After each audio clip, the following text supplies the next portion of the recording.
رسوله محمد خاتم النبيين وإمام المتقين وقائد الغر المحجلين وعلى آله وأصحابه أجمعين.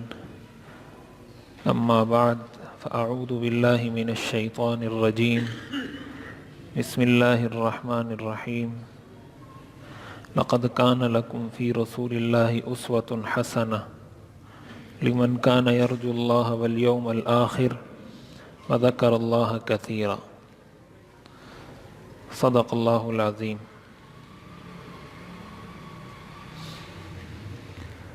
ہم ہجرت کے واقعے کو پڑھ رہے تھے کہ حضور علیہ الصلاۃ والسلام نے جب مدینہ منورہ کی طرف ہجرت فرمائی تو وہ پورا واقعہ ہم نے تقریباً آدھے سے زیادہ سمجھ لیا تھا اور اس سے حاصل ہونے والے کچھ دروس وہ بھی عرض کر دیے تھے. کچھ اور اس واقعے کی تفصیل اور پھر اس سے مزید حاصل ہونے والے جو اسباق ہیں اس کا انشاءاللہ آج تذکرہ کریں گے. سب سے پہلے کہ یہ ہجرت کس مہینے میں ہوئی تھی. تو اسلامی مہینے کا جو آغاز ہوتا ہے نا، جو ہجری کیلنڈر جس کو کہا جاتا ہے، وہ حضرت عمر رضی اللہ تعالیٰ عنہ نے اس کیلنڈر کا اجرا کیا تھا اور وہ حضور علیہ الصلاۃ والسلام کے ہجرت کے واقعے کے پیش نظر یعنی ہجرت کے سال کو اسلامی کیلنڈر کا پہلا سال بنایا تھا. یہ حضور کی نبوت کا 14واں سال تھا. 13 سال آپ کو مکہ میں ہو گئے تھے. 14واں سال جب شروع ہوا تو آپ مدینہ منورہ تشریف لے گئے. یہاں سے اسلامی کیلنڈر کا آغاز ہوتا ہے. یعنی آپ نے جس سال ہجرت فرمائی تو یہ سال اسلامی کیلنڈر یا ہجری کیلنڈر جس کو کہا جاتا ہے یہ اس کا پہلا سال ہے اور اس کے بعد سے یہ کیلنڈر چلا آ رہا ہے. تو بعض مورخین نے لکھا ہے کہ آپ نے یہ ہجرت ربیع الاول کے مہینے میں شروع کی تھی اور ربیع الاول میں ختم ہوئی. لیکن جو صحیح روایات ہیں ان سے یہ معلوم ہوتا ہے کہ آپ نے سفر کے مہینے کے آخری دنوں میں مکہ سے سفر شروع کیا تھا اور آپ جب مدینہ منورہ پہنچے تو اس وقت ربیع الاول کا مہینہ شروع ہو چکا تھا اور پیر کا دن تھا. تو سفر کی 27ویں تاریخ کو بعض مورخین نے لکھا ہے کہ سفر کی 27ویں تاریخ تھی جس وقت آپ نے مکہ سے سفر کا آغاز کیا اور ربیع الاول کی 12 تاریخ تھی، پیر کا دن تھا جب حضور علیہ الصلاۃ والسلام مدینہ منورہ پہنچے ہیں. اسی کے ساتھ ساتھ میں نے پچھلے درس میں یہ بات عرض کی تھی کہ ہجرت کے واقعے سے 2 بنیادی شریعت کے احکام معلوم ہوتے ہیں. پہلی بات میں نے بتائی تھی کہ ایک حکم یہ معلوم ہوتا ہے کہ جہاں پر مسلمانوں کے لیے اپنے دینی فرائض پر عمل کرنا مشکل ہو جائے وہاں سے ہجرت کرنا فرض ہو جاتا ہے اور قرآن کریم نے کئی مقامات پر اس کا ذکر کیا ہے کہ ایسی جگہ سے ہجرت کرنا ضروری ہو جاتا ہے.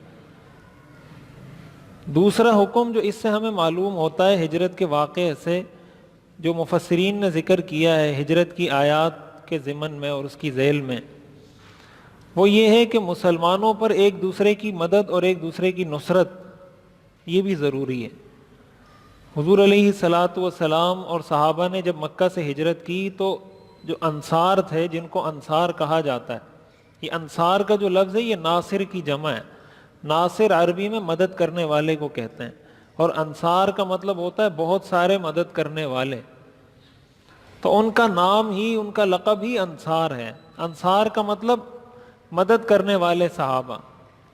صحابہ کا جب تذکرہ کیا جاتا ہے نا تو 2 بڑے طبقے ہیں صحابہ کے. ایک صحابہ کا وہ طبقہ ہے جن کو کہا جاتا ہے مہاجرین، ایک صحابہ کا وہ طبقہ ہے جن کو کہا جاتا ہے انصار. مہاجرین وہ صحابہ تھے جو مکہ کے رہنے والے تھے اور انصار وہ صحابہ تھے جو مدینہ کے رہنے والے تھے. تو ان کو انصار اس لیے کہتے ہیں کہ انہوں نے مدد کی تھی اور اس مدد کا ذکر اللہ تعالیٰ نے قرآن کریم میں کئی آیات میں کیا ہے. تو ان آیات سے مفسرین نے اور علماء نے یہ بات نکالی ہے کہ ان سے ہمیں یہ بات سمجھ میں آتی ہے، قرآن کریم نے جو یہ کہا ہے کہ یہ المؤمنون والمؤمنات بعضهم اولیاء بعض، کہ یہ ایک دوسرے کے دوست ہیں اور ایک دوسرے کے مددگار ہیں. تو جہاں کہیں جب بھی یہ بات کی جاتی ہے نا کہ جہاں کہیں مسلمان پر کوئی بھی تکلیف آئے، کوئی بھی پریشانی آئے، اسلام کی تعلیم یہ ہے کہ ہر مسلمان کو اپنی استطاعت، اپنی بساط کے مطابق ان کی مدد کے لیے اپنا کردار ادا کرنا چاہیے. اس میں یہ بات نہیں کہنی چاہیے کہ جیسے ہمارے ہاں بعض جو لبرل قسم کے لوگ ہوتے ہیں نا، کوئی مسئلہ آ جائے، کبھی فلسطین کا مسئلہ آ گیا یا برما کے مسلمانوں کا مسئلہ آ گیا یا کوئی ایسا مسئلہ آ گیا اور کوئی مولوی اس پہ بات کرے کہ بھائی برما کے مسلمانوں کی مدد کریں یا فلسطین کے مسلمانوں کی مدد کریں یا شام کے مسلمانوں کی مدد کریں، تو فٹ سے ہمارے لوگ آگے سے یہ کہتے ہیں یار پاکستان کے حالات اتنے خراب ہیں، آپ کو برما کی فکر پڑی ہوئی ہے، پاکستان کے حالات اتنے خراب ہیں، آپ کو فلسطین کی فکر پڑی ہوئی ہے. یہ جو تصور ہے یہ اسلام کا تصور نہیں ہے، یہ تصور اسلام کا تصور نہیں ہے. اگر یہی تصور ہوتا تو مدینہ کے لوگ کہتے یار ہم مدینہ کی ترقی اور اس کے لیے کام کرتے ہیں، اتنے سارے مہاجر ہمارے پاس آ گئے، ان کو کون سنبھالے گا، اتنے سارے لوگوں کو کون سنبھالے گا، ہم اپنے بچوں کو سنبھالیں، اپنی بیویوں کو سنبھالیں، اپنے کھیتی باڑی کے کاموں کو دیکھیں، یا جو اتنے سارے لوگ آ گئے ہیں مہاجرین ان کا خیال کریں. لیکن انہوں نے ایسا نہیں کیا. اور احادیث میں تو حضور نے کئی دفعہ یہ بات سمجھائی ہے کہ مومن ایک جسم کی مانند ہے، جب آنکھ میں تکلیف ہوتی ہے پورے جسم میں تکلیف ہوتی ہے، سر میں تکلیف ہوتی ہے پورے جسم میں تکلیف ہوتی ہے. تو یہ بات تو ذہن سے نکال دینی چاہیے، اور یہ بات اسلام کے خلاف ہے اور اسلام کے اس حکم کے خلاف ہے، اور ایک آیت نہیں کئی قرآنی آیات سے متصادم ہے یہ نظریہ، یہ جو سوچ ہے کہ یار میں اپنے آپ کو اپنی فکر کروں یا ان کی فکر کروں. اپنی فکر بھی کریں، ان کی فکر بھی کریں. جتنی استطاعت اللہ نے دی ہے، جتنی طاقت اللہ نے دی ہے، اس کے بقدر دوسرے مسلمان کے لیے سوچنا، اس کی تکلیف میں بالخصوص جو تکلیف ان پر ان کے دین کی وجہ سے آ رہی ہے، جن لوگوں کو ان کے دین کی وجہ سے، ان کے ایمان کی وجہ سے ستایا جا رہا ہے کہ یہ مسلمان کیوں ہیں، ان کی مدد کرنا ہر انسان پر اپنی استطاعت کے بقدر یہ فرض ہے. جس طرح ہجرت فرض ہے، اسی طرح جب کسی پر دین کی وجہ سے کوئی مشکل تکلیف آ رہی ہے، ان کی اپنی استطاعت کے بقدر مدد کرنا یہ بھی فرض ہے. اگر کوئی بات کر سکتا ہے تو وہ بات کرے، کوئی مال خرچ کر سکتا ہے تو وہ مال خرچ کرے، کوئی اس میں تعلقات استعمال کر سکتا ہے تو وہ تعلقات استعمال کرے، جو جس کے بس میں ہے وہ اس کو کرنا ہوگا. تو یہ دو بڑی اہم باتیں جو مفسرین نے لکھی ہیں کہ ہمیں اس سے سمجھ میں آتی ہیں. اسی کے ساتھ ساتھ ایک اور اہم درس جو ہمیں اس سے سمجھ میں آتا ہے اس واقعے سے، وہ یہ کہ حضور علیہ الصلوۃ والسلام جب مکہ مکرمہ سے تشریف لے جا رہے تھے تو حضور علیہ السلام میرا بہت ہی پسندیدہ شہر ہے، وَلَوْلَا أَنَّ قَوْمِي أَخْرَجُونِي مَا سَكَنْتُ غَيْرَكَ، یہ مسند احمد اور ترمذی کی روایت ہے. آپ نے فرمایا کہ اگر میری قوم مجھے اس شہر سے نہ نکالتی میں کبھی بھی یہاں سے نہ نکلتا. یہ جو حدیث ہے اور حضور علیہ الصلوۃ والسلام کا یہ جو فرمان ہے، اس سے یہ بات اس جگہ میں پیدا ہوتا ہے جس جگہ وہ رہتا ہے، جو اس کا وطن ہوتا ہے، جو اس کا ملک ہوتا ہے، اس ملک سے، اس وطن سے، اس علاقے سے، اس جگہ سے انسان کی محبت یہ فطری چیز ہے، یہ فطری امر ہے. انسان کی فطرت میں اللہ نے یہ بات رکھی ہے کہ انسان جس جگہ پیدا ہوتا ہے، جس جگہ نشو و نما پاتا ہے، چاہے وہ اس کا گاؤں ہے، اس کا شہر ہے، اس کا ملک ہے، اس کی بستی ہے، اس جگہ سے اس کو فطری محبت ہوتی ہے. حضور علیہ الصلوۃ والسلام نے اسی فطری محبت کا اظہار کیا. اور مکہ مکرمہ تو دینی لحاظ سے بھی بڑا مکرم اور معزز شہر ہے. اس کی تو صرف جغرافیائی اہمیت نہیں، اس کی تو دینی اہمیت ہے کہ وہاں بیت اللہ ہے، وہاں اللہ کا گھر ہے. اب اتنی بات یہ سمجھنی چاہیے کہ ملک سے محبت کرنا، وطن سے محبت کرنا یہ انسان کی فطرت ہے. یہ انسان کی نیچر ہے، شریعت اس پہ کوئی روک نہیں لگاتی، اس لیے کہ دین فطرت ہے، اسلام دین فطرت ہے۔ اسلام نے یہ نہیں کہا کہ تمہیں اپنے ملک سے محبت نہیں ہونی چاہیے، اپنے وطن سے محبت نہیں ہونی چاہیے، بلکہ اسلام نے یہ کہا کہ تمہاری فطرت ہے، تم جہاں پیدا ہوتے ہو اس جگہ سے محبت ہوتی ہے، کرو اس جگہ سے محبت۔ بلکہ اسلام کی تعلیمات یہ ہیں، اسلام کی تعلیمات یہ ہیں کہ انسان اپنے ملک کے لیے، اپنی بستی کے لیے، اپنے شہر کے لیے، اپنے ملک، اپنے وطن کے لیے جو کچھ بہتر سے بہتر کر سکتا ہے وہ کرے۔ قرآن کریم میں آتا ہے نا، ہل جزاء الاحسان الا الاحسان، احسان کا بدلہ احسان ہے، احسان کا بدلہ احسان ہے۔ تو جس ملک میں ہم رہتے ہیں، جس جگہ ہم رہتے ہیں، جس شہر میں ہم رہتے ہیں، جس محلے میں ہم رہتے ہیں، اس بستی کا، اس جگہ کا، اس ملک کا، اس کا بھی ہم پر احسان ہے کہ اس کے وسائل، اس کی توانائی اور اس کی انکم اور اس کی بہت سی چیزوں سے ہم فائدہ اٹھا رہے ہوتے ہیں۔ ایک ہی وقت میں انسان جہاں پہ رہتا ہے، یہ انسان کو اس وقت محسوس ہوتا ہے، اس وقت پتہ چلتا ہے جب انسان پر ایسی کوئی تکلیف آتی ہے کہ اس کے پاس کوئی جگہ نہیں ہوتی۔ ہندوستان کے اندر اب جب مسلمانوں کے ساتھ بہت زیادہ ظلم شروع ہوا تو وہاں پر ایک صوبہ ہے، میں بھی نام بھول گیا، تو تقریباً اس میں کوئی 30 لاکھ کے قریب مسلمان ہیں، میں بھی فیگر بھول رہا ہوں، 30 لاکھ یا 40 لاکھ ایسا کچھ۔ تو انہوں نے 20 لاکھ مسلمانوں کی، یا اگر 30 لاکھ ہیں تو 15 لاکھ مسلمانوں کی انہوں نے شہریت ختم کر دی۔ شہریت ختم کرنے کا مطلب یہ کہ یہ انڈین سٹیزن نہیں ہے، یہ ہندوستانی نہیں ہے، ان کا شناختی کارڈ ختم کر دیا۔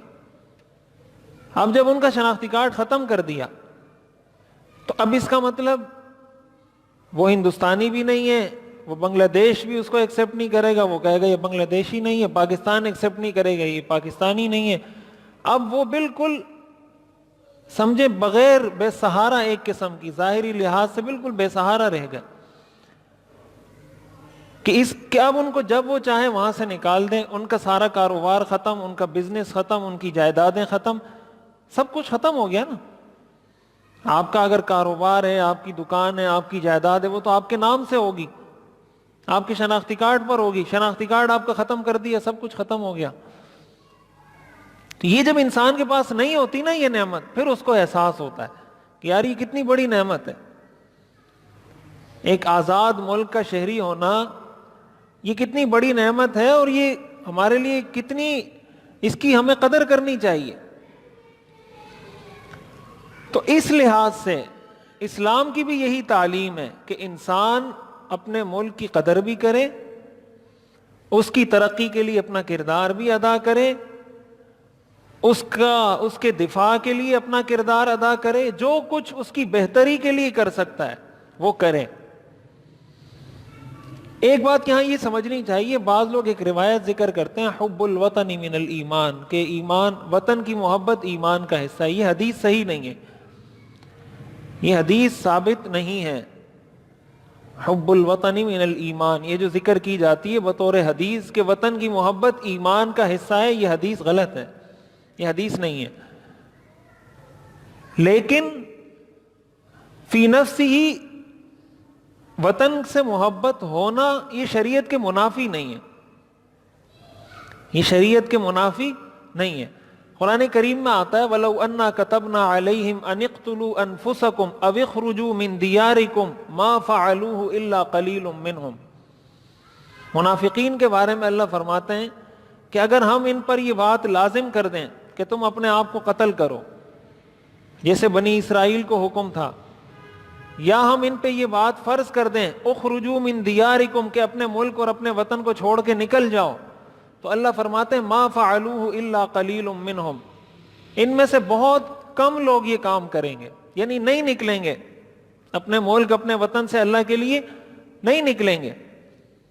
اس سے بھی مفسرین نے لکھا ہے کہ اس سے بھی یہ بات پتہ چلتی ہے کہ اپنے ملک، اپنے وطن سے محبت ہونا یہ فطری چیز ہے۔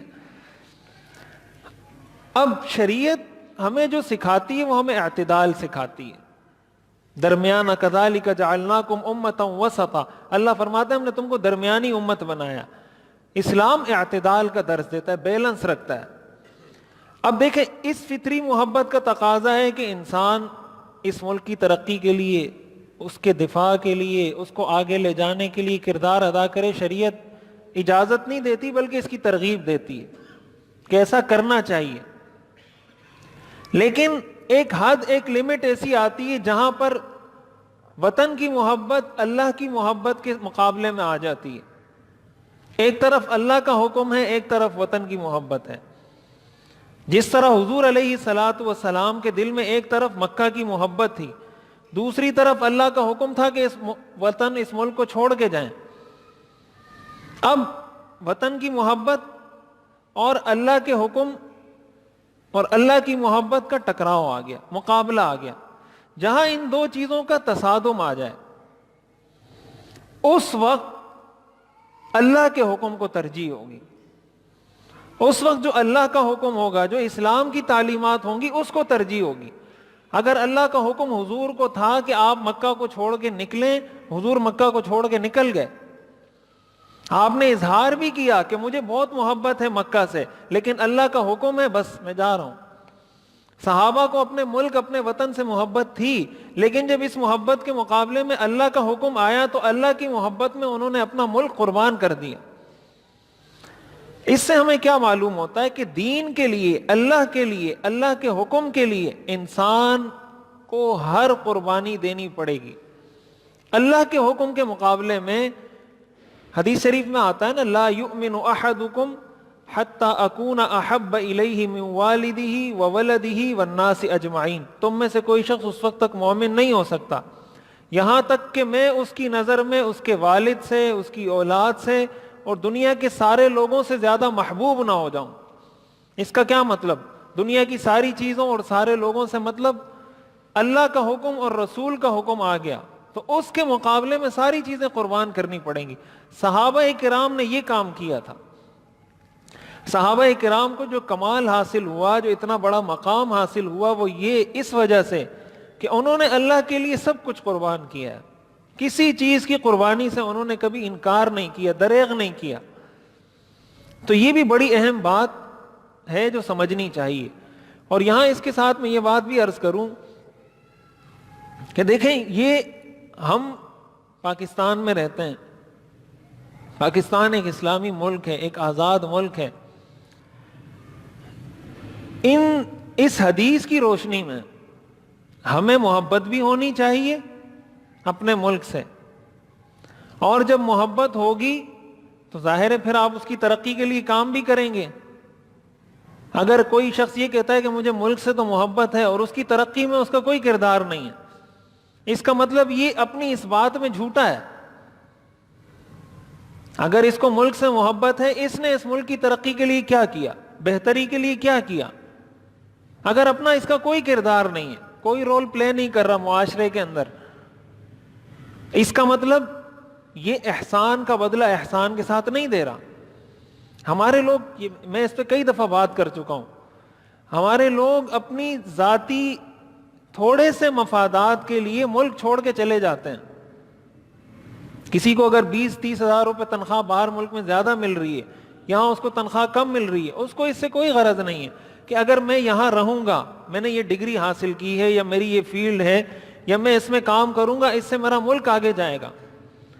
یا وہ یہاں پہ کام کر رہا ہے، اس کو مشکلات ہیں، کوئی اس کو تنگ کر رہا ہے، کبھی کوئی عدالت تنگ کر رہی ہے، کبھی ادارے تنگ کر رہے ہیں، کبھی پولیس والے تنگ کر رہے ہیں، اور وہ کہتا ہے کہ میں اچھا آدمی ہوں، میں نیک آدمی ہوں اور ملک کی ترقی کے لیے کام کر رہا ہوں، پھر بھی لوگ مجھے تنگ کر رہے ہیں۔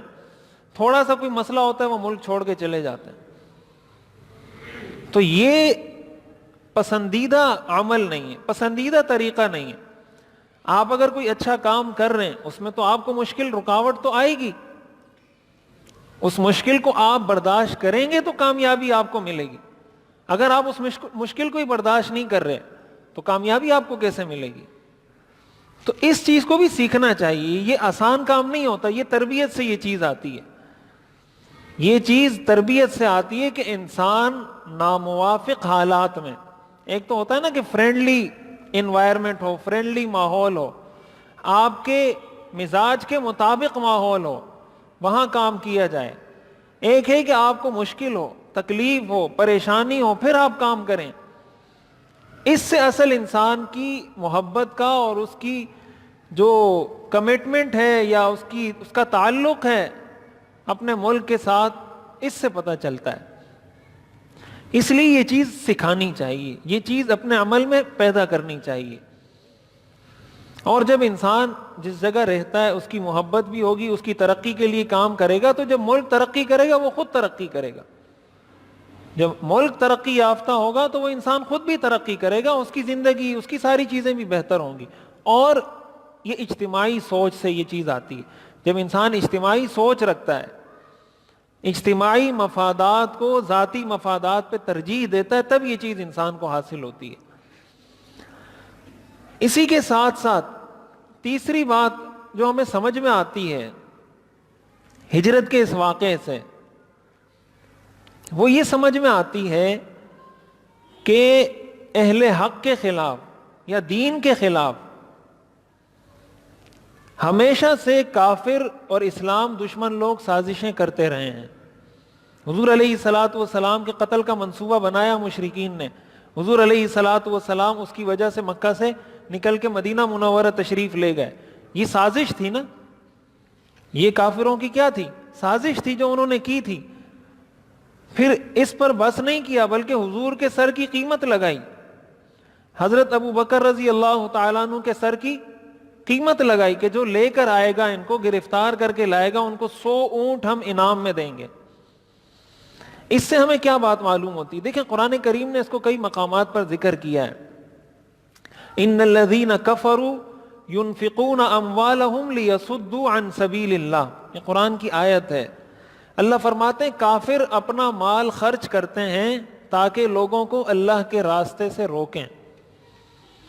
ان الذین کفروا ينفقون اموالهم ليصدوا عن سبیل اللہ فسينفقونها ثم تكون عليهم حسرة، اللہ فرماتے ہیں یہ خرچ بھی کریں گے اور ایک دن ان کو اس پر پچھتانا بھی پڑے گا کہ پیسہ بھی خرچ کر دیا، پھر قیامت کے دن اس پر پچھتائیں گے بھی کہ ہم نے تو قربانی بھی دی، پیسہ خرچ کیا، لیکن غلط جگہ پہ خرچ کیا، لوگوں کو دین سے روکنے کے لیے خرچ کیا، تو یہ ان کے لیے قیامت کے دن حسرت کا سبب ہوگا۔ اس سے کیا معلوم ہوتا ہے کہ کافر لوگوں کو دین سے روکنے کے لیے اپنا سرمایہ خرچ کرتے ہیں، اپنا پیسہ خرچ کرتے ہیں۔ یہ قرآن کی آیت ہے، یہ کوئی فلسفہ، میں ادھر ادھر کی باتیں نہیں بتاتا اپنے بیان یا جب بھی بات کرتا ہوں، میں بات کرتا ہوں ہمیشہ حوالے کے ساتھ کرتا ہوں۔ تو یہ قرآن یہ کہہ رہا ہے، قرآن ہمیں یہ سمجھا رہا ہے کہ کافر اللہ کے دین سے روکنے کے لیے اپنا سرمایہ، اپنا پیسہ خرچ کرتے ہیں۔ تو اگر اس زمانے میں خرچ کیا تھا تو آج بھی خرچ کرتے ہیں۔ اگر اس زمانے میں وہ دین سے روکنے کے لیے پیسہ خرچ کرتے تھے تو وہ آج بھی خرچ کرتے ہیں۔ اچھا صرف یہ نہیں، دوسری چیز قرآن کریم میں اللہ نے ذکر کیا، ہم الذین یقولون لا تنفقوا علی من عند رسول اللہ حتی ینفضوا، کہ منافقین کا اللہ نے تذکرہ کیا ہے کہ وہ لوگ کیا کہتے ہیں، وہ کہتے ہیں لا تنفقوا علی من عند رسول اللہ، کہ رسول اللہ کے پاس جو لوگ ہیں ان پر خرچ مت کیا کرو۔ منافقین مسلمانوں کو کیا کہتے تھے؟ لا تنفقوا علی من عند رسول اللہ حتی ینفضوا، تاکہ یہ چھٹ جائیں، پیسے نہیں ہوں گے، فقر کا شکار ہو جائیں گے، غربت کا شکار ہو جائیں گے، چلے جائیں گے حضور کو چھوڑ کے، کوئی کام دھندا کریں گے۔ یہ کام کون کرتے ہیں؟ منافق کرتے ہیں۔ اللہ فرماتے ہیں وَلِلَّهِ خَزَائِنُ السَّمَاوَاتِ وَالْأَرْضِ، زمین اور آسمان کے خزانے اللہ کے ہیں، کوئی ان پہ خرچ کرے نہ کرے ہمیں اس کی کوئی پرواہ نہیں ہے۔ اب دیکھیں قرآن یہ کہتا ہے کہ کافر اللہ کے راستے سے روکنے کے لیے خرچ کرتے ہیں، دوسری جگہ قرآن یہ کہتا ہے کہ منافق لوگوں کو یہ ترغیب دیتے ہیں کہ رسول اللہ کے ساتھیوں پر خرچ مت کرو۔ اس سے کیا معلوم ہوتا ہے کہ اسلام دشمن لوگ یہ بھی سازش کرتے ہیں کہ دین اور اہل دین پر دینی کاموں پہ خرچ نہ کیا جائے. دینی کاموں پہ خرچ، یہ دیکھیں یہ مقابلہ ہے. ایک طرف وہ خرچ کر رہے ہیں، دوسری طرف مسلمانوں کو خرچ کرنے سے منع کر رہے ہیں. ایک طرف اپنے مشن، اپنے کاز، اپنے نظریے کے لیے اپنا سرمایہ خرچ کر رہے ہیں، دوسری طرف مسلمانوں کو دین کے لیے خرچ کرنے سے منع کر رہے ہیں. اب ایسی صورت میں اسی کو سازش کہا جاتا ہے. اسی کو سازش کہا جاتا ہے. اسلام کے خلاف سازش کرنا اسی کو کہتے ہیں. اب یہ جس طریقے سے پہلے ہوتا رہا ہے، حضور کے زمانے میں ہوتا رہا، یہ قرآن کریم نے تو حضور کے واقعات ذکر کیے ہیں، یہی سب کچھ آج بھی ہو رہا ہے. میں نے آپ کو بتایا تھا نا کہ یہاں زمزمہ پر ایک ساتھی میرے پاس آیا، وہ کہہ رہے تھے کہ یہاں ایک اسکول ہے زمزمہ پر، اور وہ لوگوں کو میوزک اور ڈانس ان چیزوں کی ٹریننگ دیتے ہیں، اور آپ کو وہ جو گٹار ہوتا ہے وہ بھی فری میں دیں گے، اور جو انسٹرومنٹس ہوتے ہیں میوزک بجانے کے وہ سارے بھی آپ کو فری دیں گے. اسکول ہے. اس کی جاب جو وہاں لگی تھی اس ساتھی کی، وہ یہ جاب تھی کہ ایونٹ مینجمنٹ کی. اس کو یہ ٹاسک دیا تھا کہ آپ یونیورسٹیز سے ہمارا رابطہ کروائیں، یونیورسٹی میں ہمارے فنکشن کا انعقاد کروائیں، اور جس یونیورسٹی میں آپ ہمارا فنکشن رکھوائیں گے جتنے اسٹوڈنٹس اس میں پارٹیسپیٹ کریں گے ان سب کو ہم یہ گٹار فری میں دیں گے. یہ جو گٹار ہوتی ہے جو بجاتے ہیں، اور بھی کچھ انسٹرومنٹس تھے کہ یہ ہم ان پارٹیسپیٹ کرنے والے اسٹوڈنٹس کو فری میں دیں گے کہ وہ یونیورسٹی میں ہمارے فنکشن میں شریک ہوں. یہ ان کی جاب تھی، یہ ان کا ٹاسک تھا، ان کو دیا تھا. وہ تو میرے پاس اس لیے آئے تھے، وہ پوچھنے کے لیے کہ آئے یہ جاب کرنا جائز ہے یا جائز نہیں ہے. میں نے ان کو کہا یہ جاب کیسے جائز ہو سکتی ہے، تو جائز ہونے کا کوئی تصور ہی نہیں ہے. پھر میں نے ان سے اس کی معلومات لی کہ یہ کیا ہے، کون لوگ ہیں. تو اس نے بتایا کہ وہ پورا جو اسکول ہے وہ یو ایس ایڈ اس کو فنڈنگ کرتا ہے. یو ایس ایڈ اس کو فنڈنگ کرتا ہے، اور اس فنڈنگ کا مقصد یہ ہے کہ بھائی آپ لوگوں کو جو ہے نا، جس کو آج کل نام دیا جاتا ہے انٹرٹینمنٹ کا، کہ آپ لوگوں کو انٹرٹین کریں، لوگوں کو مواقع فراہم کریں خوش ہونے کے، اس طرح کی یہ چیزیں ان کو فراہم کریں. تو اب وہ لوگ دیکھیں وہ پیسہ لگا رہے ہیں. ایک مسلمان ہے وہ پیسہ لگا رہا ہے مسجد پہ، ایک مسلمان ہے پیسہ لگا رہا ہے مسجد پہ. میں نے آپ کو بتایا تھا نا، امریکہ میں اسرائیل کا ایک ٹی وی چینل ہے، اس کے لیے ایک سال میں امریکہ میں جو چندہ جمع ہوا تھا، امریکہ میں ایک سال میں $10 ملین، $10 ملین چندہ ایک سال میں. یہ پوری اس پر رپورٹ موجود ہے. میں کچھ عرصہ پہلے دیکھی تھی، ایک دفعہ میں نے بیان کی تھی پوری تفصیل کے ساتھ، اب مجھے وہ پوری تفصیل بھول گئی ہے. ایک سال میں انہوں نے ایک اسرائیل کے ٹی وی چینل کو، اسرائیل کے کسی مدرسے، اسکول، مسجد، عبادت گاہ کی بات نہیں کر رہا، اسرائیل کے ایک ٹی وی چینل کو، جس کا کام کیا تھا، جس کا کام یہ تھا دنیا کے سامنے یہودیوں کا اچھا چہرہ پیش کرے، دنیا کے سامنے یہودیوں کا اچھا چہرہ پیش کرے کہ یہودی بہت اچھے لوگ ہیں. یہ اس چینل کا کام تھا. اس چینل کو امریکہ میں ایک سال میں جو فنڈنگ ہوئی وہ $10 ملین ہوئی، جو ان کو چندہ ملا وہاں سے. ہم لوگ جب $10 مسجد میں دیتے ہیں نا تو بڑا احسان کرتے ہیں، مولوی پر بھی اور قاری پر بھی اور مسجد پر بھی. اور پھر کوئی اگر پنکھا بند کر دے ہمارے اوپر سے تو کہتے ہیں میں نے $100 دیے تھے، میرے اوپر سے پنکھا کیوں بند کر دیا. اور ہم سمجھتے ہیں کہ ہم نے دین کے لیے کوئی بہت بڑی قربانی دی ہے. آپ کو پتہ چلے نا کہ وہ لوگ کتنی قربانی دے رہے ہیں، کتنا خرچ کر رہے ہیں ہمیں گمراہ کرنے کے لیے. اور ظاہر ہے یہ رپورٹیں ایسے سامنے تھوڑی آئیں گی کہ وہ اپنی رپورٹ خود سازش بھی کریں پھر خود رپورٹ بھی دے دیں کہ ہم نے یہ سازش کی ہے مسلمانوں کے خلاف. یہ تو مسلمانوں کا کام ہے کھوج لگانا. مسلمان یہ پتہ لگائیں گے کہ ہمارے خلاف کیا کچھ ہو رہا ہے، کیا کچھ نہیں ہو رہا. اور ہمارے ہاں جب کوئی یہ بات کرتا ہے تو لوگ کہتے ہیں یار مولوی ہر چیز کو سازش سے جوڑ دیتے ہیں، کہتے ہیں کافروں کی سازش ہے. قرآن کریم کی کوئی 50 سے زیادہ آیات میں آپ کو پڑھ کے سنا سکتا ہوں، 50 سے زیادہ آیات جس میں اللہ نے یہ بات کی ہے کہ ہر رسول کے خلاف سازش ہوئی ہے. وَكَذَلِكَ أَرْسَلْنَا فِي كُلِّ قَرْيَةٍ أَكَابِرَ مُجْرِمِيهَا لِيَمْكُرُوا فِيهَا. اللہ فرماتے ہیں ہم نے ہر بستی میں ایسے لوگ پیدا کیے جو سازش کریں رسولوں کے خلاف. قرآن کریم میں آتا ہے وَمَكَرُوا وَمَكَرَ اللَّهُ. یہ لوگ بھی سازشیں کرتے ہیں, اللہ فرماتے ہیں میں بھی تدبیر کرتا ہوں. إِنَّهُمْ يَكِيدُونَ كَيْدًا وَأَكِيدُ كَيْدًا. اللہ فرماتے ہیں یہ لوگ بھی تدبیریں کرتے ہیں, سازشیں کرتے ہیں دین کے خلاف. وَأَكِيدُ كَيْدًا, اور میں بھی تدبیر کرتا ہوں.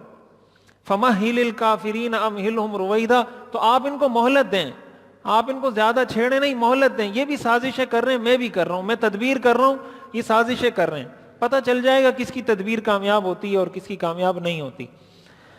قرآن کریم میں یہ جو ہجرت کا واقعہ ہے اس کو اللہ تعالیٰ نے ان الفاظ میں ذکر کیا وَإِذْ يَمْكُرُ بِكَ الَّذِينَ كَفَرُوا لِيُثْبِتُوكَ أَوْ يَقْتُلُوكَ أَوْ يُخْرِجُوكَ.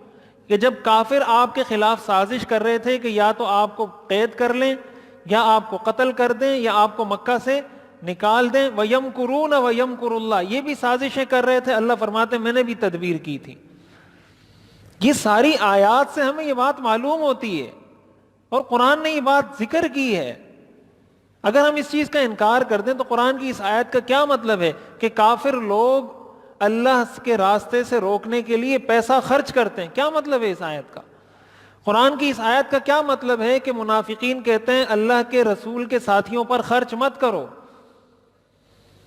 یہ تو وہ چھپ چھپ کے کہتے تھے, یہ تو قرآن نے اس کو ظاہر کر دیا ہے. وہ تھوڑی حضور کے سامنے کہتے تھے, وہ تو چپ چپ کے سازش کر رہے ہوتے تھے. حضور صاحب وحی تھے, حضور پر وحی نازل ہو جاتی تھی کہ یہ تو آپ کے بارے میں یہ بات کر رہے ہیں. ہم پہ تو وحی نازل نہیں ہوگی, ہم پہ تو جو اللہ کے رسول پہ ہو گئی اسی سے رہنمائی لینی ہے ہم نے. تو یہ بات اچھے طریقے سے سمجھنی چاہیے کہ کافر ہمیشہ سے اسلام کے خلاف سازشیں کرتے رہے ہیں. مسلمان کا کام یہ ہوتا ہے کہ وہ ان کی سازشوں کو سمجھے, ان کی سازشوں کا جواب دے اور حتی الامکان اس میں اپنا کردار ادا کرے. کوئی بھی دینی کام ہے, کوئی بھی دینی مشن ہے, دین کا کام دیکھیں جس شکل میں بھی ہو رہا ہے, انسان کو کوشش کرنی چاہیے اپنا حصہ اس میں ڈالے. مسجد کی شکل میں کام ہو رہا ہے, درس کی شکل میں کام ہو رہا ہے, تبلیغ کی شکل میں کام ہو رہا ہے, دینی تحریکوں کی شکل میں کام ہو رہا ہے, تبلیغ کی شکل میں کام ہو رہا ہے, جو بھی دین کا کام ہو رہا ہے, یہ سارے کام ان کی سازشوں کے جواب ہیں. اللہ کے دین کو کوئی نقصان نہیں پہنچا سکتا. اللہ کا دین جاری ہے, کسی بھی شکل میں وہ جاری رہے گا, وہ ختم نہیں ہوگا.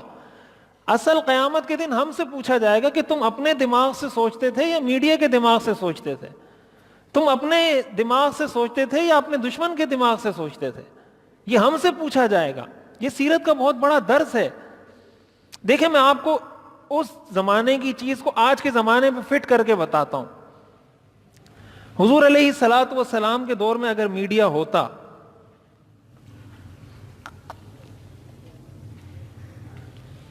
آپ تھوڑا سا تصور کریں کہ میڈیا ہوتا اور میڈیا پر اسی طرح مشرکین اور کافروں کا قبضہ ہوتا, اور حضور علیہ الصلوۃ والسلام مکہ مکرمہ سے ہجرت کر کے جا رہے ہیں اور کافر یہ کہہ رہے ہیں کہ جو لے کر آئے گا تو ان کو ہم 100 اونٹ انعام میں دیں گے. تو کیا بریکنگ نیوز چلتی؟ آپ تھوڑا تصور کریں کہ اگر یہ میڈیا ہوتا اور یہ میڈیا ان کے ہاتھ میں ہوتا اور حضور مکہ سے ہجرت کر کے جا رہے ہیں تو وہ حضور کے بارے میں کیا بریکنگ نیوز چلاتے ہیں؟ تو یہ انسان کو خود سوچ لینا چاہیے. یہ کوئی اتنی بڑی کوئی گہری بات نہیں ہے کہ انسان کو کوئی اس کے لیے بہت کوئی بادام کھانا پڑے کہ یہ کیوں ایسا ہو رہا ہے اور کون کر رہا ہے, صحیح ہے یا غلط ہے. تو آج اگر کوئی کسی اچھے آدمی کے خلاف, میں نے یہ کہا نا کہ دیکھیں سر کی قیمت اچھے آدمی کی بھی لگتی ہے, سر کی قیمت کسی چور ڈاکو کی بھی لگتی ہے, کسی قاتل کی بھی لگتی ہے. دیکھنا یہ پڑے گا کہ اس کے سر کی قیمت کیوں لگی ہے. اگر اچھے کام کی وجہ سے لگی ہے تو اس کا وہ اچھا کام اس سر کی قیمت لگنے کی وجہ سے برا نہیں ہو جائے گا, اور اگر برے کام کی وجہ سے لگی ہے تو وہ برا رہے گا. سر کی قیمت لگنے سے نہ وہ اچھا ہوگا نہ برا ہوگا. یہ معیار نہیں ہے کسی آدمی کے اچھا یا برا ہونے کا. کہ امریکہ کسی کو دہشت گرد قرار دے دے، کسی ادارے کو، کسی شخص کو، تو وہ دہشت گرد ہو گیا، اور کسی کو کلیئر کر دے تو وہ کلیئر ہو گیا۔ ہم کم از کم اپنے ذہن سے تو سوچیں نا، اسلام کی نظر سے تو سوچیں کہ اسلام ہمیں کیا کہتا ہے۔ تو اگر اس وقت ہوتا اور یہ بریکنگ نیوز چلتی تو ہم لوگ یہ جو کہتے ہیں نا کہ کاش میں حضور کے زمانے میں ہوتا، یہ بات میں کئی دفعہ کہہ چکا ہوں، اکثر لوگ کہتے ہیں نا کاش میں حضور کے زمانے میں پیدا ہوا ہوتا۔ تو اگر ہم حضور کے زمانے میں پیدا ہوئے ہوتے اور یہ ہوتا اور اس طرح بریکنگ نیوز چلتی، ہمارا حضور کے بارے میں تصور کیا ہوتا؟ صحابہ کے بارے میں ہمارا تصور، کانسیپٹ کیا ہوتا؟ مشکل تو آتی ہے، تکلیف تو آئے گی، پریشانی تو آئے گی، اس تکلیف کو تو برداشت کرنا پڑے گا، اس پریشانی کو برداشت کرنا پڑے گا۔ چمی گویم مسلمانم بلرزم کہ دانم مشکلات لا الہ، کہ جب میں یہ کہتا ہوں کہ میں مسلمان ہوں تو میں لرز جاتا ہوں، اس لیے کہ مجھے لا الہ الا اللہ کی مشکلات کا پتہ ہے۔ چمی گویم مسلمانم بلرزم کہ دانم مشکلات لا الہ، مجھے لا الہ الا اللہ کی مشکلات کا پتہ ہے۔ ہم تو میٹھے میٹھے بھائی ہیں، ہم لوگ تو میٹھا میٹھا دین لیتے ہیں، جو کڑوا کڑوا ہوتا ہے کہتے ہیں یہ ہمارے مطلب کا نہیں ہے، بس یہ نماز پڑھو، روزہ رکھو، بس یہ چند جو میٹھی میٹھی چیزیں۔ جب کسی کے مزاج کے خلاف کوئی دینی مسئلہ بیان ہوتا ہے اس کا دماغ آؤٹ ہو جاتا ہے۔ ہمیں وہ دین چاہیے، ہمیں وہ مولوی چاہیے، ہمیں ایسی کتاب چاہیے، ہمیں ایسا بندہ چاہیے جو ہمیں وہ چیزیں بتائے جو ہماری مرضی کے مطابق ہے۔ اگر کوئی چیز، اور قرآن تو اس چیز کی پرواہ نہیں کرتا، دین تو اس چیز کی پرواہ نہیں کرتا، دین کا تو درس ہی یہ ہے کہ جو دین کا پیغام ہے وہ اس کو ایز اٹ از پہنچانا ہے، جیسا ہے ویسے پہنچانا ہے۔ اب اگر کسی آدمی کا مزاج اسلام کے خلاف بنا ہوا ہے اور اس کو آپ اسلام کی بات بتا رہے ہیں، اس کو بری لگے گی، جب اس کو بری لگے گی وہ آپ کا دشمن بن جائے گا کہ یہ ادارہ یا یہ مولوی یا یہ میگزین یا یہ کتاب یہ اس طرح کی باتیں کیوں لکھتے ہیں یا کیوں کہتے ہیں یا کیوں نشر کرتے ہیں، اس کے خلاف ہے۔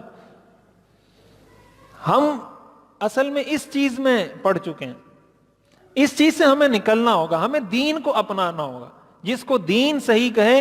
حضور علیہ الصلوۃ والسلام اپنی دعاؤں میں اس دعا کو شامل کرتے تھے، اللہم ارنا الحق حقا وارزقنا اتباعہ وارنا الباطل باطلا وارزقنا اجتنابہ، یا اللہ جو حق ہے وہ مجھے حق سمجھا دے، میرے دل میں بٹھا دے کہ یہ حق ہے، اور پھر مجھے اس پر چلنے کی توفیق عطا فرما، اور جو باطل ہے وہ میرے دل میں بٹھا دے کہ یہ غلط ہے، اور پھر مجھے اس سے اجتناب کی توفیق عطا فرما دے۔ ہمیں بھی اللہ سے یہ دعا کرنی چاہیے، اللہم ارنا الحق حقا وارزقنا اتباعہ وارنا الباطل باطلا وارزقنا اجتنابہ، تب جا کے انسان صحیح مسلمان بنتا ہے۔ تو یہ ہجرت کا بہت بڑا درس ہے۔ جب بھی ہجرت کا واقعہ سامنے آئے تو انسان کو یہ سوچنا چاہیے کہ ہجرت کتنا مشکل۔ آپ آج دیکھیں مثال کے طور پر برما سے لوگ ہجرت کر کے بنگلہ دیش گئے ہوئے ہیں، پناہ گزین کیمپوں میں وہاں وہ رہ رہے ہیں۔ شام سے مسلمان ہجرت کر کے ترکی میں آئے ہوئے ہیں، کتنے مشکل میں وہ۔ آسان کام ہے اپنا ملک چھوڑ کے، سب کچھ چھوڑ چھاڑ کے لائن میں کھڑے ہو کے روٹی کے لیے روٹی لینا، کتنی عزت والے لوگ، کیسے کیسے مال اور جاہ کے مالک لوگ ہجرت کر کے مجبور ہو جاتے ہیں، آ جاتے ہیں۔ یہ کوئی آسان کام ہے؟ صحابہ نے اسی طرح کی ہجرت کی تھی، صحابہ نے بھی یہ سب کچھ چھوڑ کے اسی طرح پناہ لی تھی دوسری جگہ پر، اللہ کے لیے، اللہ کے دین کے لیے۔ یہ ان کی خواہش تھوڑی تھی، پسندیدہ کام تھوڑی تھا، بہت مشکل کام تھا۔ تو ہجرت تو نام ہی مشکلات کا ہے۔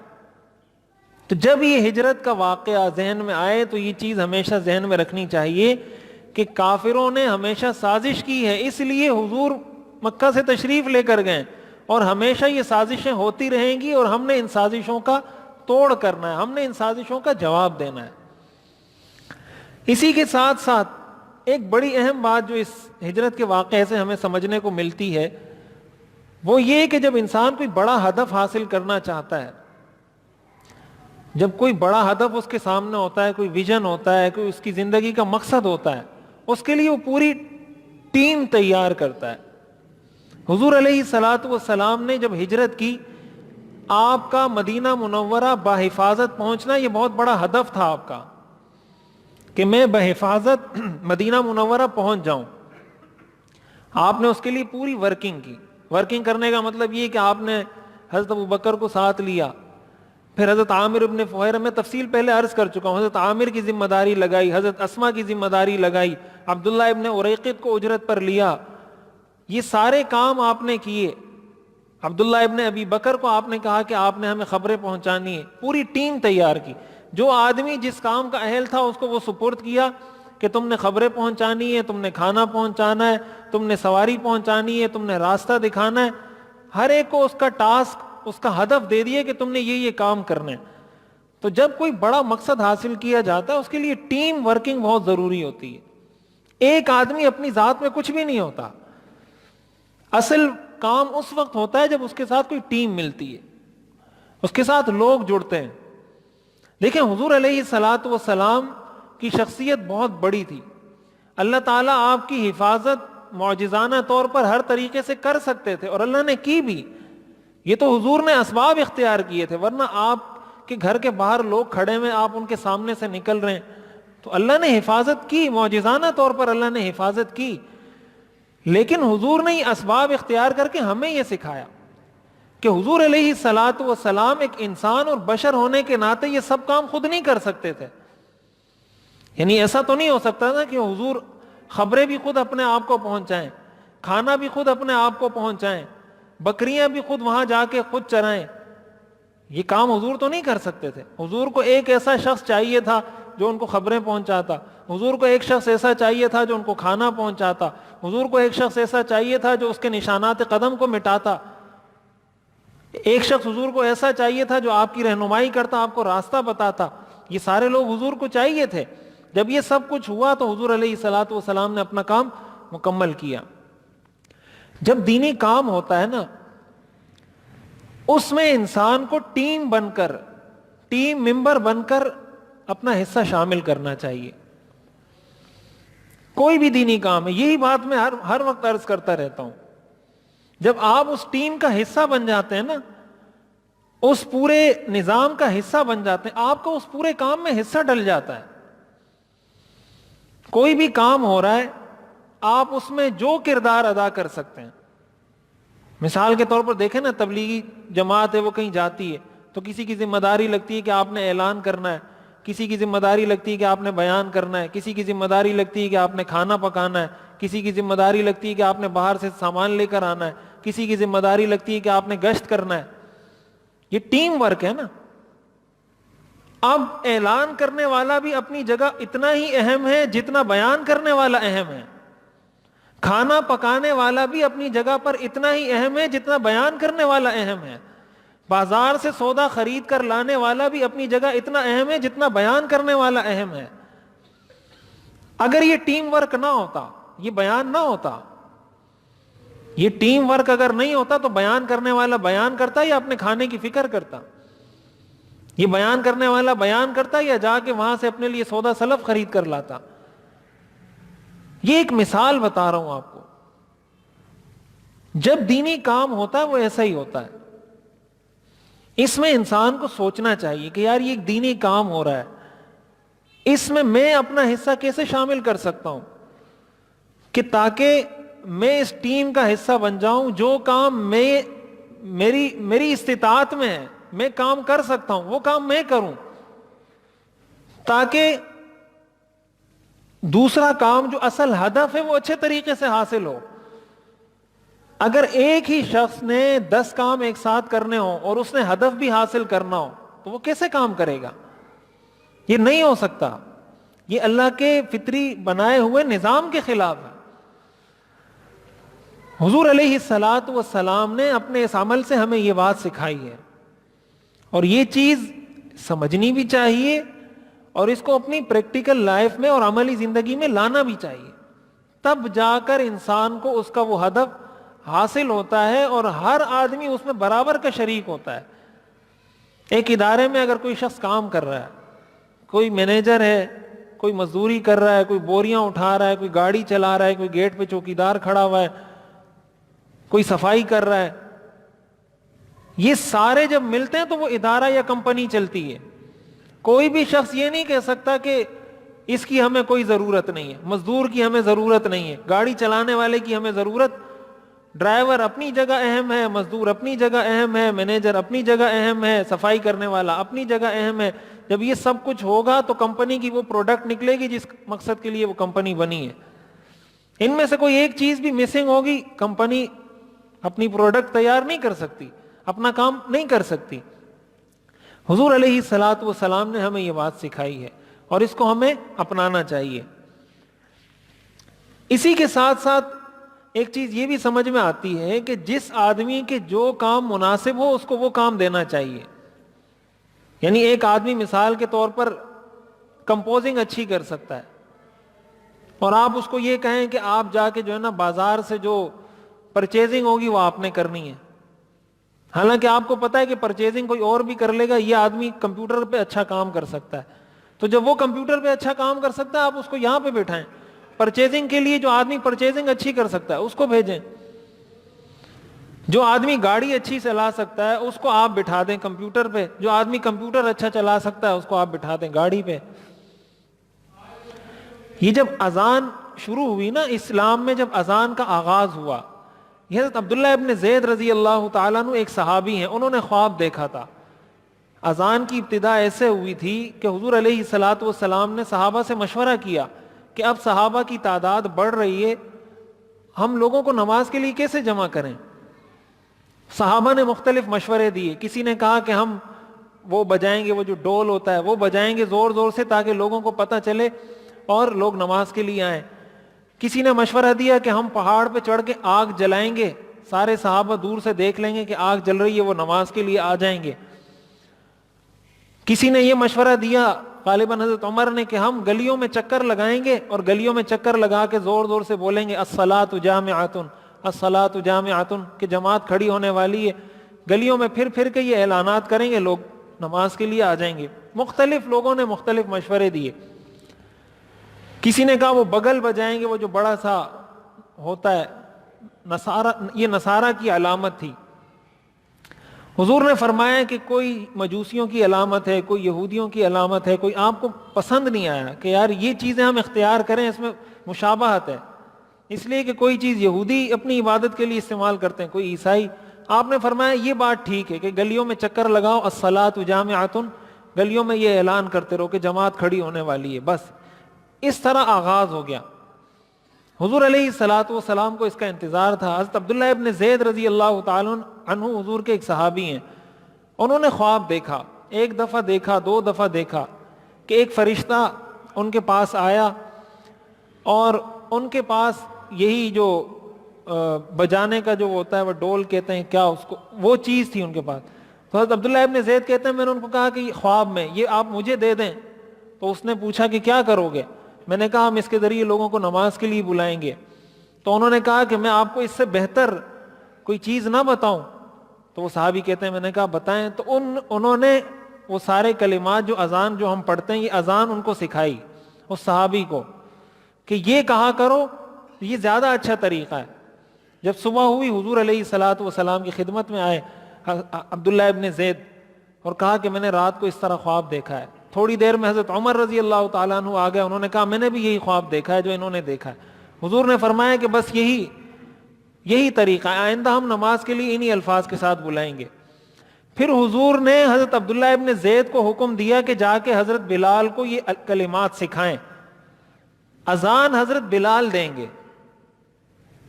اذان کون دے گا؟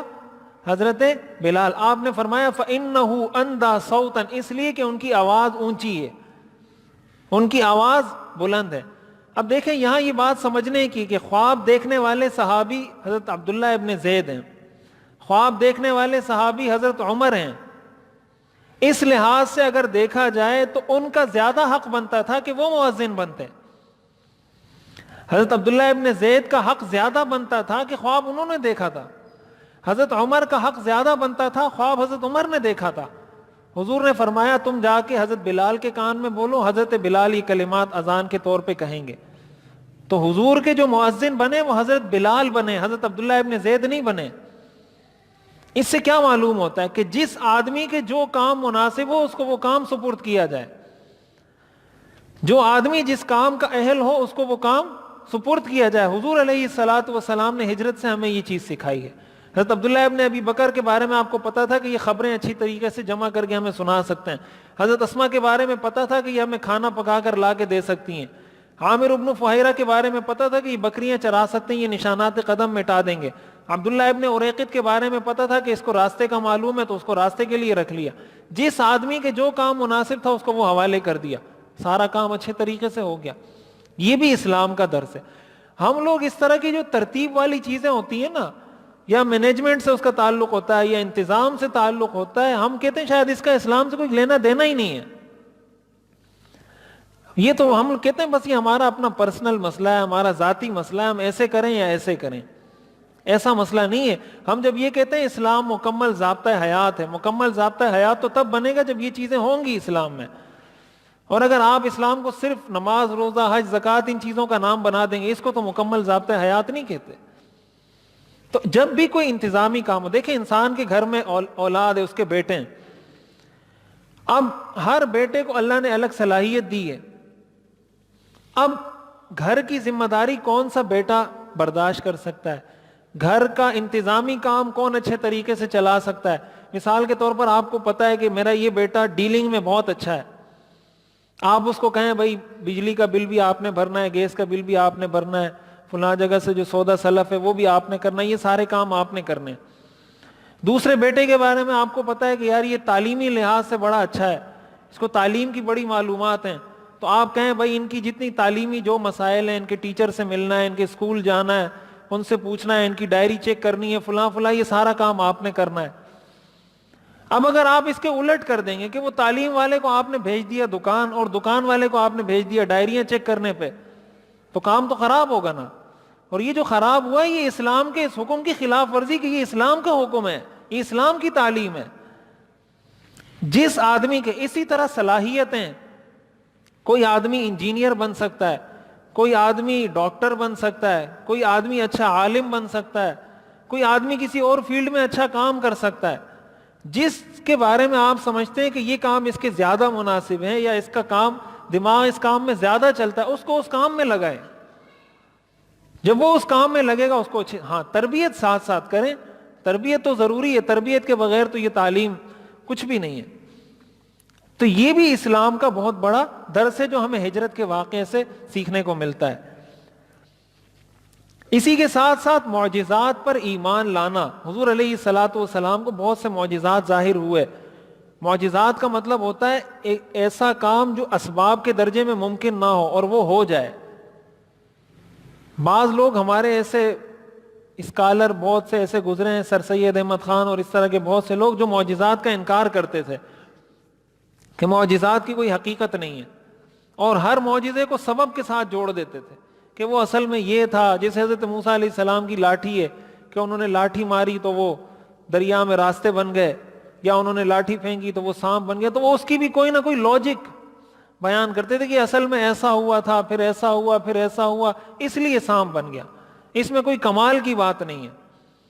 تو یہ جو تصور ہے یہ اسلام کا تصور نہیں ہے. اس کا مطلب تو یہ ہے کہ آپ اللہ تعالیٰ کو اپنے سے زیادہ کوئی اللہ کی سپرمیسی تسلیم ہی نہیں کرتے. آپ یہ سمجھتے ہیں کہ میں اور اللہ معاذ اللہ برابر ہیں, جو کام میرے لیے ناممکن ہے وہ اللہ کے لیے بھی ناممکن ہے. تو پھر آپ یہ کیوں کہتے ہیں ان اللہ علی کل شیء قدیر؟ پھر تو یہ کہنے کا کوئی مطلب نہیں ہے. اللہ کی جو اتنی صفات ہیں اس کا تو کوئی مطلب نہیں. اللہ عزیز, اللہ تعالیٰ کا نام ہے کہ اللہ ہر چیز پہ غالب ہے, اللہ ہر چیز کی طاقت رکھتا ہے. تو اللہ تعالیٰ اسباب کا محتاج.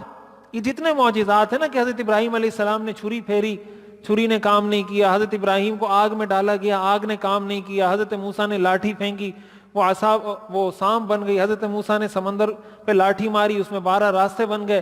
حضور کے یہ معجزات کہ آپ دشمن کے سامنے گھر سے نکل گئے, انہوں نے آپ کو نہیں دیکھا.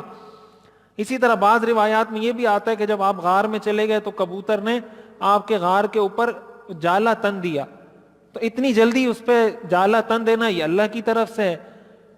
تو یہ جو چیزیں یہ اسلام کا باقاعدہ حصہ ہے, اور اس پر ایمان لانا ہماری ذمہ داری ہے, یہ ضروری ہے. اور اسی سے تو در حقیقت مخلوق اور خالق میں فرق ہوتا ہے کہ انسان کی عاجزی کا اظہار اسی سے ہوتا ہے کہ یار میں یہ کام نہیں کر سکتا, اللہ یہ کام کر سکتا ہے, اسی لیے تو اللہ اللہ ہے. اللہ تو خالق معبود اسی لیے کہ وہ یہ کر سکتا ہے، میں نہیں کر سکتا۔ اسلام کا تو تصور ہی یہ ہے، اسلام جو یہ کہتا ہے بتوں کی عبادت مت کرو، اللہ کے علاوہ کسی کی عبادت مت کرو، اسی لیے تو اسلام کہتا ہے کہ یہ بت کیا کر سکتے ہیں۔ هل ينفعونکم، یہ تمہیں نفع پہنچا سکتے ہیں، هل يسمعونکم، یہ تمہاری باتیں سن سکتے ہیں، یضرونکم، تمہیں نقصان پہنچا سکتے ہیں، کچھ نہیں کر سکتے۔ یہی تو فرق ہے اللہ میں اور بتوں میں، یہی تو فرق ہے اللہ میں اور دیگر غلط معبودوں میں۔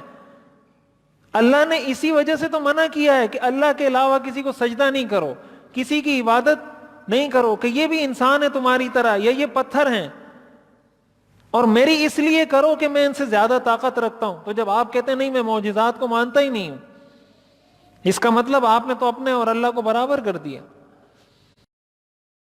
آپ کے ماننے کا کوئی مطلب نہیں رہتا۔ اس حوالے سے بہت سے لوگ گزرے ہیں، بہت سے متجددین جنہوں نے اس پہ بڑے دلائل دیے ہیں، بڑی کتابیں لکھی ہیں، اور علماء نے بھی اس کے جوابات دیے ہیں۔ یہ کافی پرانے مسائل ہو چکے ہیں، اب تو یہ مسائل تقریباً دفن ہو چکے ہیں، لیکن بہرحال اس پہ بڑی ایک بحث مباحثہ ان چیزوں پہ چلتا رہا ہے، معجزات کی حقیقت پر کہ یہ واقعی میں معجزہ کوئی چیز ہے یا کوئی چیز نہیں ہے، بڑی اس پر بحثیں ہوتی رہی ہیں۔ تو اسلام کا نظریہ یہی ہے کہ اس کو ماننا پڑے گا، تب جا کے اللہ میں اور مخلوق میں، خالق میں اور مخلوق میں فرق ہوگا۔ یہ وہ چند اہم چیزیں ہیں جو ہمیں ہجرت کے درس سے حاصل ہوتی ہیں۔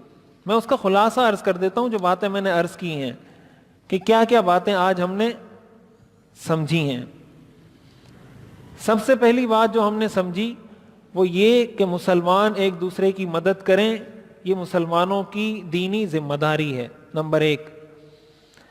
نمبر دو، اپنے ملک اپنے وطن سے محبت کرنا انسان کی فطرت ہے، یہ محبت ہونی بھی چاہیے، اپنے ملک اپنے وطن کے لیے کردار بھی ادا کرنا چاہیے، لیکن جہاں اللہ کا حکم آ جائے اس محبت کے مقابلے میں، پھر اللہ کی محبت کو ترجیح ہوگی، باقی ساری محبتیں نیچے ہو جائیں گی۔